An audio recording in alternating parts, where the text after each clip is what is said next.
In another timeline, one choice changed everything. Welcome back to the alternate scrolls. Today we explore what might have happened if Voldemort had won the Battle of Hogwarts. It began in those pre-dawn hours on the battlefield of Hogwarts Castle. Harry Potter's lifeless body was cradled in Hagrid's arms as the Dark Lord Voldemort surveyed the gathered survivors with cruel triumph. The defenders of Hogwarts, students, teachers, and members of the Order of the Phoenix, stood defeated and heartbroken, their last hope seemingly gone. Voldemort's chilling voice echoed through the courtyard, reveling in his victory as sobs and whispers spread among the crowd at the sight of the fallen Chosen One. But not everyone was ready to surrender. Through the despair, Neville Longbottom stepped forward, trembling yet determined, his face bruised and bloodied, but filled with defiance. In his hand, he gripped the ancient sword of Gryffindor, which had miraculously presented itself to him in Hogwarts' darkest hour. In the canon timeline, Neville's courageous strike would vanquish Voldemort's final Horcrux, the great snake Nagini. Here, in this altered fate, Neville still found the strength to act. But one small difference sealed the fate of the wizarding world. Neville lunged at Nagini with a roar, swinging the silver blade in a wide, desperate arc. The sword gleamed as it sliced through the smoky air, aimed straight for the coiled serpent at Voldemort's side. A split second before the blade could meet its target, sparks exploded in the haze. Neville's strike rebounded off an invisible barrier with a resounding clang. The Dark Lord had anticipated the move. Nagini was encased in a shimmering protective orb of magic, a glittering shield Voldemort maintained around his precious Horcrux. Neville staggered backward from the force of the deflection, eyes wide in shock and dismay. His one chance to destroy the snake had failed. Time seemed to lurch back into motion. With a furious hiss, Nagini reared up behind the transparent magical shield, her yellow eyes burning and fangs bared. Voldemort's triumphant laugh sliced through the cold morning air. He flicked his wand, and Neville was blasted off his feet by a burst of scarlet light, the sword of Gryffindor flying from his hand. Neville hit the ground hard and lay motionless, his fate uncertain. Gasps of horror and despair rippled through the surviving defenders. Neville's brave attempt had been thwarted in an instant, and with it their last glimmer of hope. Chaos erupted. Enraged by the open defiance, Voldemort unleashed a hail of curses into the crowd of students and teachers. "Now," he snarled to his Death Eaters, his snake-like visage twisted with wrath. Black-robed figures swarmed forward, casting jets of deadly light that illuminated the rubble in eerie flashes.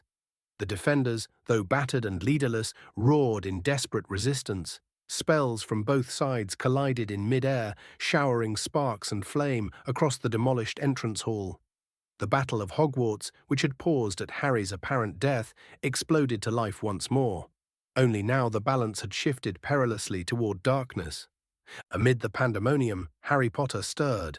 He had been playing dead, lying limp in Hagrid's arms after Voldemort's curse, protected by deeper magic and his own sacrifice. As the melee broke out, Harry rolled free from Hagrid's horrified grasp and slipped under the cover of his invisibility cloak.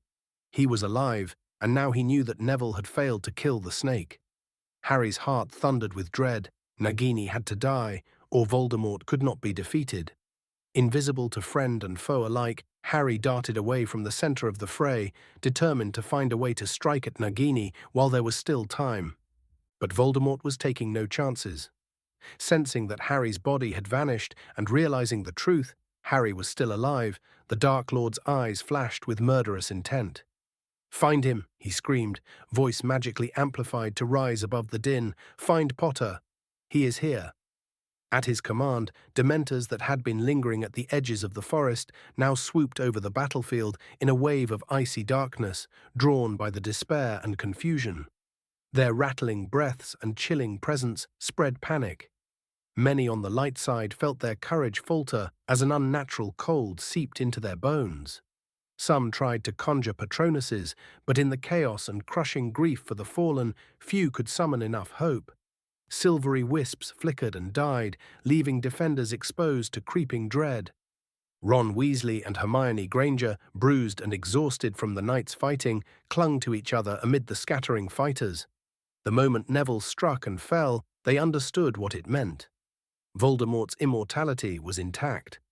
Hermione's mind raced for a solution even as she sent stunning spells toward oncoming Death Eaters. Beside her, Ron cast curse after curse, his face contorted in fury and fear. He had witnessed his brother Fred die earlier that night, and now it seemed all their sacrifices might be in vain. As Dementors descended, Ron thought of warm summer days at the Burrow and the love of his family. Mustering a Patronus in the shape of a terrier that chased back one cloaked wraith before flickering out. Across the courtyard, Ginny Weasley was dueling the cackling Bellatrix Lestrange, each of them lit by wand flashes in the gloom. Ginny's young face was set in a mask of ferocious determination despite the tears in her eyes. She had just seen Neville fall and knew Harry must be somewhere nearby alive. Bellatrix taunted her cruelly, relishing the girl's fury. The witch's wild laugh was cut short as Professor Minerva McGonagall and Kingsley Shacklebolt together sent a volley of dazzling spells towards Bellatrix, forcing the Death Eater to spring away or be struck. All around, skirmishes raged in the rubble, beams of light crisscrossed the smoky air while the ground shuddered from exploding stone and bursts of flame. Harry, invisible beneath his cloak, desperately threaded his way through this nightmare. He slipped past dueling figures, barely avoiding stray curses that shattered the flagstones at his feet. His lightning bolt scar burned with the closeness of Voldemort's rage. At last, from behind the remnants of a toppled column, Harry spotted Nagini. The enormous snake was coiled protectively at Voldemort's feet, still encased in the faintly shimmering magical shield. Harry knew what he had to do. Pressing his back against the cold stone, he leveled his wand at the snake and whispered the strongest blasting curse he could manage, aiming to break that shield or at least jolt Nagini out of Voldemort's protection. A jet of bright orange light erupted from Harry's wand and slammed into Nagini's magical enclosure. The explosion rattled the courtyard, blowing chunks of debris into the air. For one hopeful second, Harry thought he saw the shield falter. But when the dust cleared, the great snake remained unharmed, her enchanted defense holding firm. Voldemort whirled toward the source of the blast, homing in on Harry's position even though he was still hidden under the cloak. With a deadly, almost casual flick of Voldemort's pale hand, the very column Harry hid behind was ripped from the ground by invisible force. Harry dived aside just as the massive stone pillar came crashing down, splintering into powder where he had crouched moments before. Exposed and sprawled on the ground, Harry felt a surge of raw terror as the cloak slipped askew. Voldemort's slitted eyes found him at last. "There you are, Potter," the Dark Lord whispered, his voice carrying unnaturally through the chaotic dawn light. He raised the Elder Wand, its tip crackling with green energy. Harry scrambled to his feet, heart pounding, and raised his own wand in defiance, though he knew he was only moments away from a curse he could never block in time. But in that critical heartbeat, another figure interceded. From the side, a blur of motion barreled into Voldemort, Rubeus Hagrid, driven by grief and love, charging like an enraged bear. "You leave him alone," Hagrid bellowed, swinging a massive fist at Voldemort. It was a gesture born of hopeless courage. Voldemort was knocked off balance for an instant by the half-giant's bulk, his killing curse misfiring into the sky with a scream of emerald light. Several Death Eaters shouted in alarm as their master staggered. The reprieve was only momentary. Voldemort regained his footing with preternatural grace, fury contorting his snake-like features. With a snarl and a slash of his wand, he sent Hagrid hurtling backwards through the air as though the gentle giant weighed nothing at all. Hagrid crashed through what remained of a stone archway with bone-cracking force and did not rise again. A cold laugh escaped Voldemort's lips. He turned back to where Harry had been, but Harry had vanished once more under the cloak in the commotion, scrambling behind a heap of smouldering debris nearby. The Dark Lord's eyes narrowed in frustration. Around him, his Death Eaters were pressing the attack. The defenders of Hogwarts were being driven back step by step into the castle's entrance hall. In the confusion, Hermione and Ron had become separated from Harry. Retreating inside the blasted oak front doors, Hermione found Ginny stumbling in, supporting a limping Luna Lovegood. Dust and ash smeared their faces. "Where's Harry?" Ginny shouted over the clamour, eyes darting wildly. Hermione could only shake her head, panting as she cast a shield charm to deflect a hail of glass shards sent by a Death Eater's curse. They could not wait. The defenders were outnumbered and cornered. Professor McGonagall, bleeding from a cut on her forehead, was rallying the remaining fighters for a last stand in the Great Hall. Voldemort's forces closed in relentlessly, pressing through the demolished entryway and surrounding the survivors. Suddenly, a colossal dark shape loomed through the smoke behind the Death Eaters. With earth-shaking strides, one of Voldemort's giants stormed into the hall, swinging a spiked club that smashed against the walls and remaining columns, scattering witches and wizards in panic. The massive blow demolished what was left of the stone staircase. Screams went up as the defenders scrambled to avoid the giant's swings. Amid the dust and havoc, Neville Longbottom, miraculously still alive, regained consciousness with a groan. Though dazed and bloodied, Neville crawled behind an overturned bench and tried to gather his wits. The last thing he remembered was Voldemort blasting him aside. Now he awoke to a scene of nightmares. The battle was all but lost, and the shadow of a giant cast darkness over the hall. Voldemort himself strode through the chaos like a spectre of death. With Nagini's orb floating beside him and the Elder Wand in hand, he duelled 3 witches at once, McGonagall, Kingsley and Horace Slughorn, who had bravely converged to fight him together. They attacked with desperate fury, their combined spells weaving a brilliant tapestry of light as they attempted to overwhelm the Dark Lord. For a moment, sparks of hope flared as Voldemort was forced to parry a dozen simultaneous hexes. But Voldemort was beyond any ordinary wizard. With a bone-chilling incantation, he blasted Slughorn off his feet in a flash of green light. McGonagall's transfigured daggers of glass rebounded off his shield charm harmlessly. Kingsley's stunner struck Voldemort in the chest, but fizzled out, unable to penetrate the potent dark magic wreathing him. The Dark Lord retaliated with a sweeping curse that sent both survivors flying backward, knocking them unconscious. Voldemort's cold smile barely wavered. His enemy's final resistance was crumbling. At the same time, Bellatrix Lestrange had resumed her duel with Ginny and now also faced Hermione, who rushed to her friend's aid. The 2 young witches fought side by side, hurling jinxes at Bellatrix amid the flicker of fires in the hall. Or the Blood Traitor's little sister and the Mudblood, together at last, Bellatrix sneered, eyes wild with delight as she deflected their spells with lazy flicks of her wand. Hermione's shield charm shattered under a barrage of purple flame, throwing her to the ground. As Bellatrix raised her wand to deliver a lethal curse to Hermione, a bolt of red light struck Bellatrix's shoulder, knocking her off balance. Ron had arrived, face contorted in fury and grief. Bellatrix whirled toward the new challenger, a murderous gleam in her eye. The distraction gave Ginny the chance to tug Hermione back to her feet and pull her behind a fallen wooden beam for cover. All their efforts were only stalling actions at best. One by one, the defenders were being overwhelmed. With a thunderous crash, the giants smashed through the last of the barricades. Debris rained down from the ceiling as ancient rafters gave way. Amid the dust, Harry reappeared at Neville's side. He pulled the younger wizard up, and Neville was astonished to see Harry alive.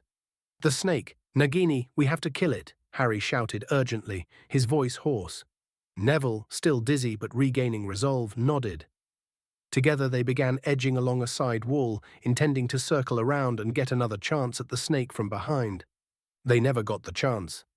With a deafening blast and a sweep of his arm, Voldemort unleashed a massive wave of magic that tore through the chamber like a hurricane.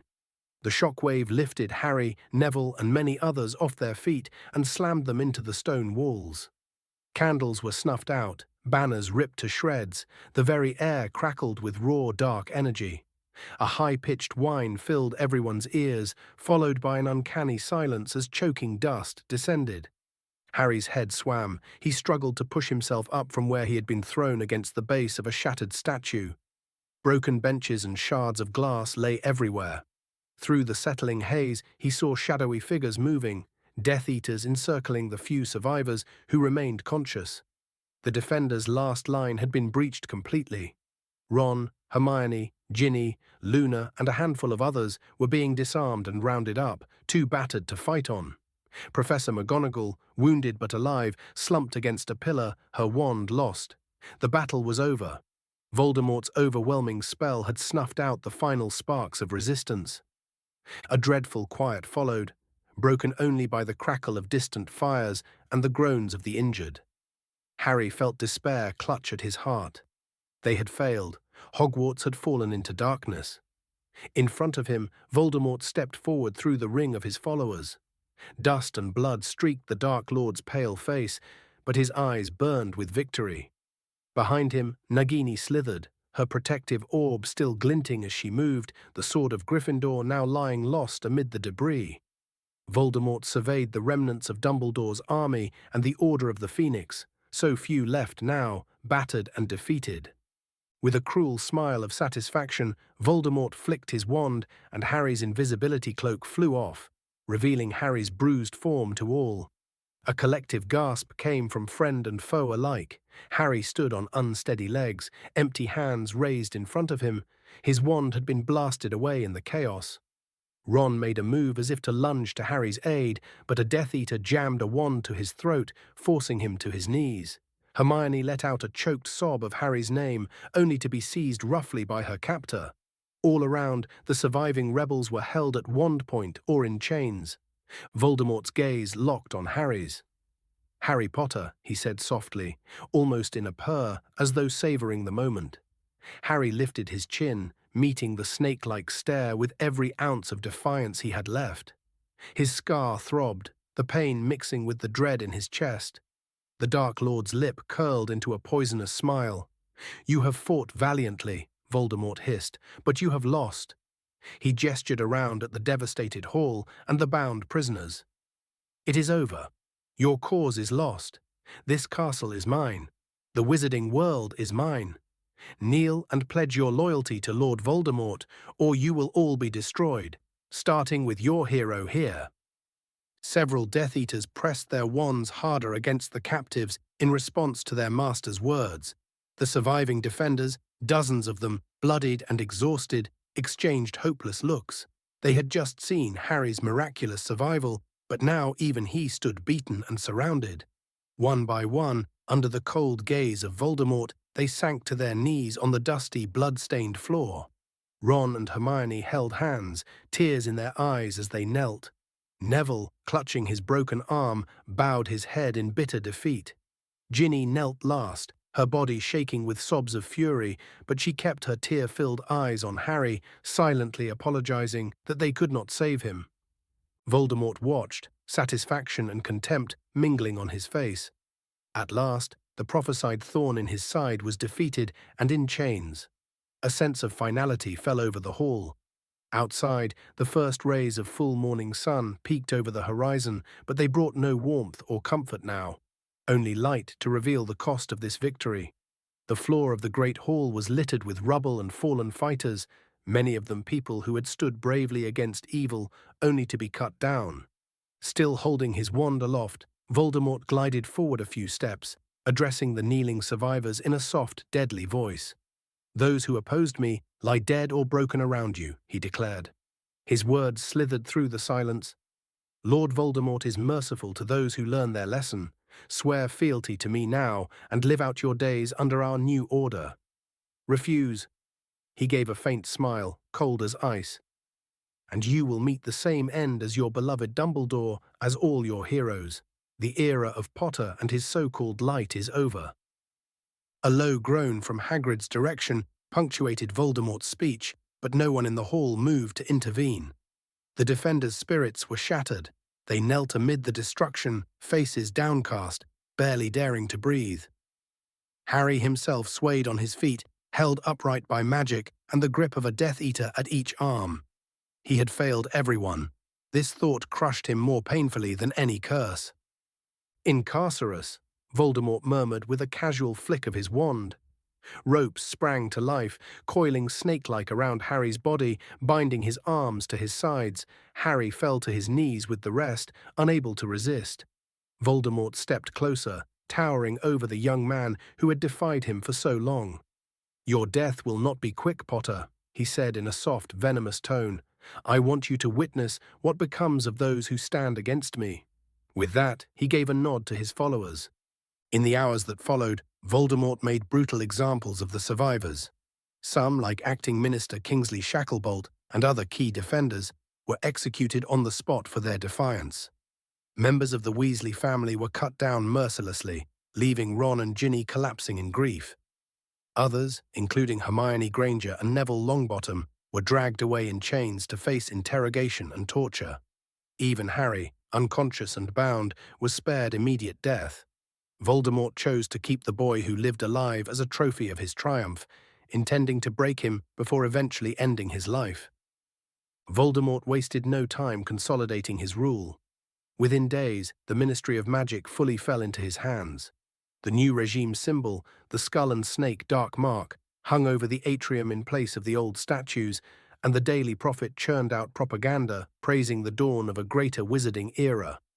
Muggle-born witches and wizards were forced to register and soon rounded up. Many disappeared into Azkaban prison or worse, as Dementors bred unchecked, spreading despair and endless cold.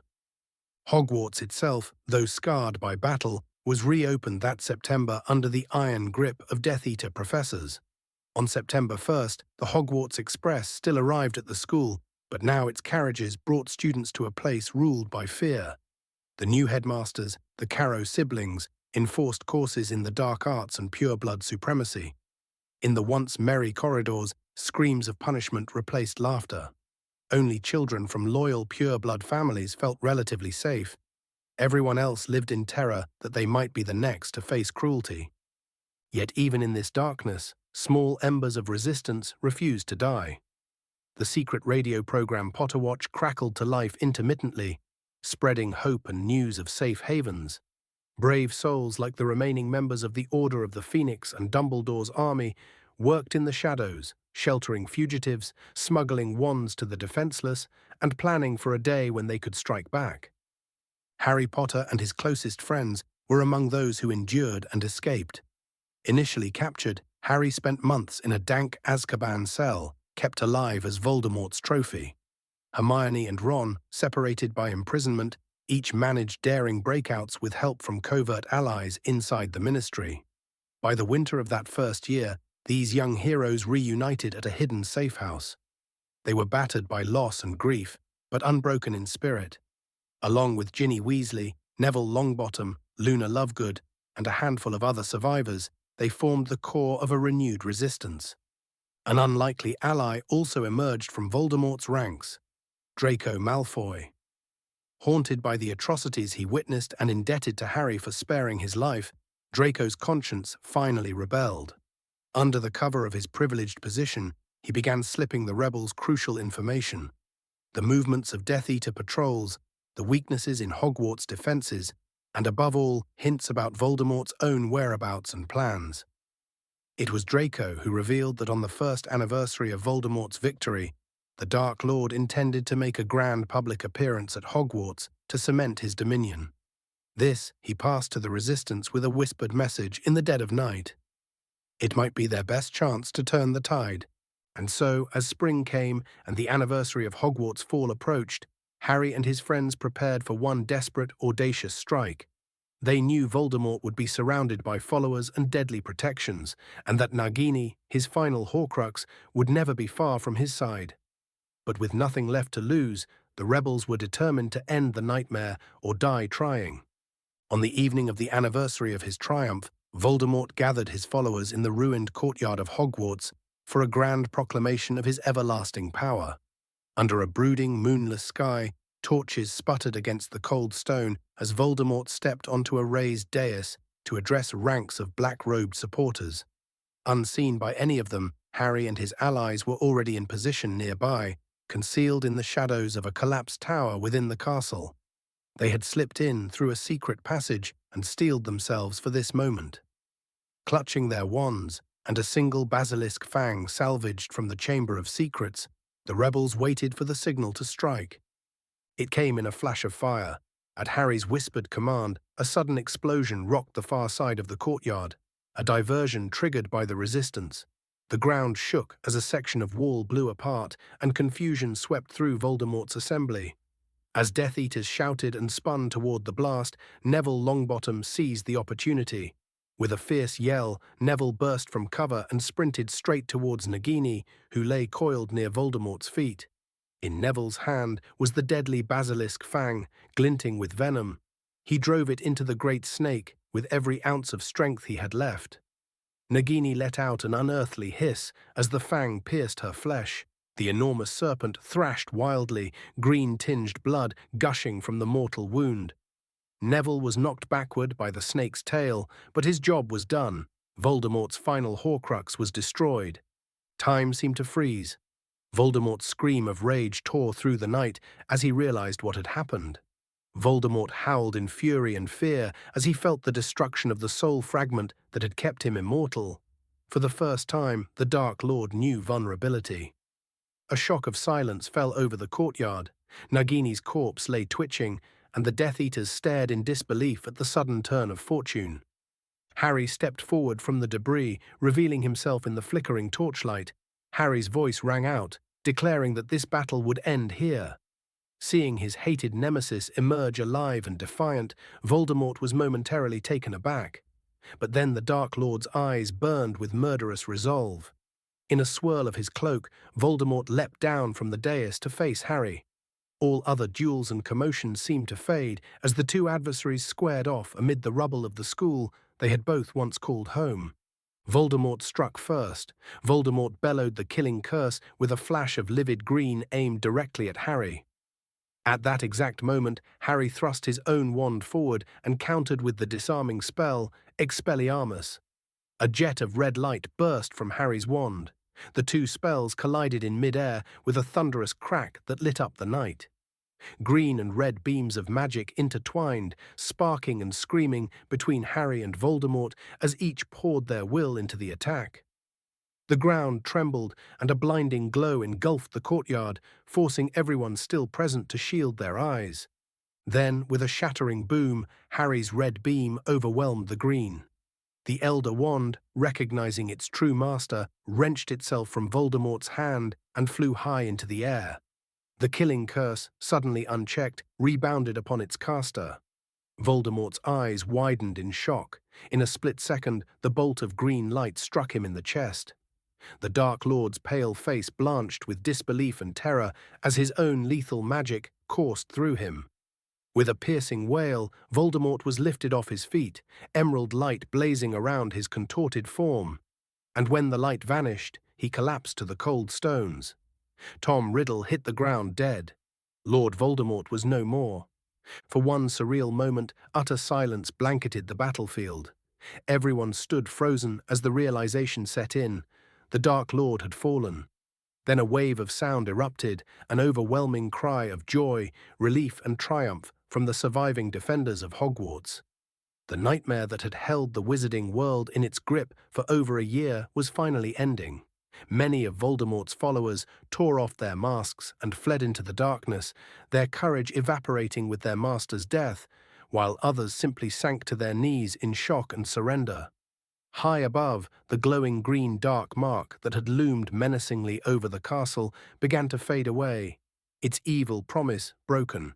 Dawn broke over the Scottish hills as the battle's aftermath unfolded. Wand in hand, Harry stood breathing hard in the center of the ruined courtyard, illuminated by the soft golden light of sunrise.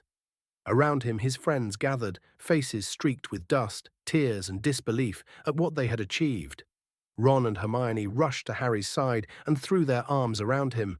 The three of them clung together, not needing to say a word, as relief and gratitude flowed between them. A short distance away, Ginny helped Neville to his feet.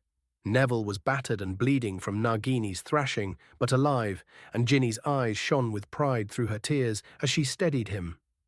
Luna Lovegood closed her eyes and tilted her head back, smiling serenely into the dawn, as if listening to the distant song of a phoenix.